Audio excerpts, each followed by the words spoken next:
자녀 양육에는 연습이 없습니다. TV에서 너무나 안타까운 한 가정의 모습을 보았습니다. 부모와 아들이 몇 년째 같은 집에 살고 있지만 서로 대화를 하지 않는 가정이었습니다. 아들은 자기 방에 틀어박혀 있고 엄마가 차려주는 밥도 먹지 않았습니다. 아버지가 말을 걸어도 들을 생각조차 하지 않았습니다. 같은 집에 살지만 마음은 완전히 멀어져 버린 가족이었습니다. 아들의 인터뷰는 더 마음을 아프게 했습니다. 그는 어린 시절을 이렇게 기억하고 있었습니다. 어릴 때부터 아버지에게 많이 맞으며 자랐다고 했습니다. 잘못했을 때도 맞았고 잘못하지 않았을 때도 맞았다고 했습니다. 아버지는 늘 자신을 믿지 않았고 언제나 문제를 일으킬 아이라고 단정했다고 말했습니다. 밥상에서도 행복한 기억이 없었다고 했습니다. 콩을 죽도록 싫어했지만 엄마는 몸에 좋다며 밥에 콩을 넣고 먹으라고 강요했고 식사 시간마다 잔소리가 이어졌다고 했습니다. 아버지는 직업군인 출신이었습니다. 아들이 어릴 때 너무 무섭고 강압적으로 키운 것을 지금은 깊이 후회하고 있다고 말했습니다. 마치 군인을 훈련시키듯 아들을 키웠다고 했습니다. 그때는 그것이 아들을 위한 것이라고 믿었습니다. 엄하게 키워야 아이가 제대로 자란다고 생각했던 것입니다. 그러나 지금 그는 말합니다. 그때로 돌아갈 수 있다면 사랑으로 다시 키우고 싶다고 말입니다. 하지만 자녀 양육에는 다시 돌아갈 수 있는 시간이 없습니다. 많은 부모들이 아이를 사랑합니다. 그러나 사랑한다고 해서 반드시 아이가 사랑을 느끼는 것은 아닙니다. 부모의 마음속에는 사랑이 있었을지 몰라도 아이의 마음속에는 두려움과 상처만 남을 수도 있습니다. 부모는 훈육이라고 생각했지만 아이에게는 폭력으로 기억될 수 있습니다.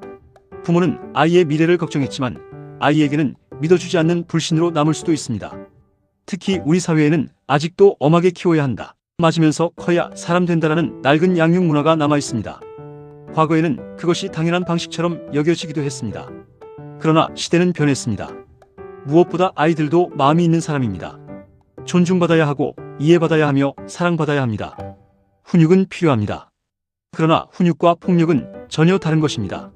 지도는 필요합니다. 그러나 강압은 결코 교육이 될 수 없습니다. 부모가 아이를 믿지 않으면 아이는 결국 부모를 믿지 않게 됩니다. 부모가 아이를 존중하지 않으면 아이 역시 부모를 존중하지 않게 됩니다. 가정에서 가장 중요한 것은 대화입니다.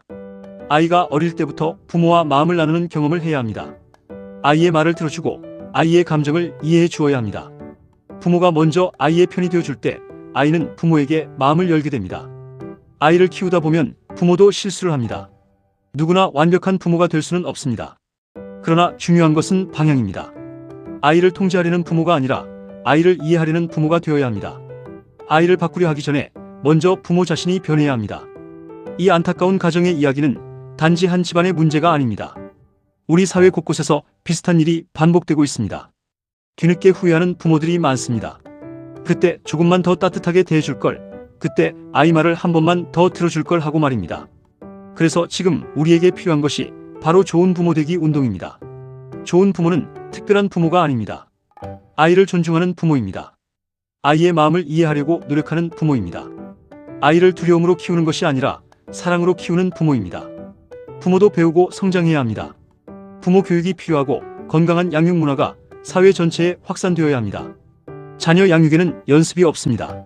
한번 지나간 시간은 다시 돌아오지 않습니다. 아이의 어린 시절은 부모에게 주어진 단 한 번의 기회입니다. 부모가 바뀌면 가정이 바뀝니다. 가정이 바뀌면 사회가 바뀝니다.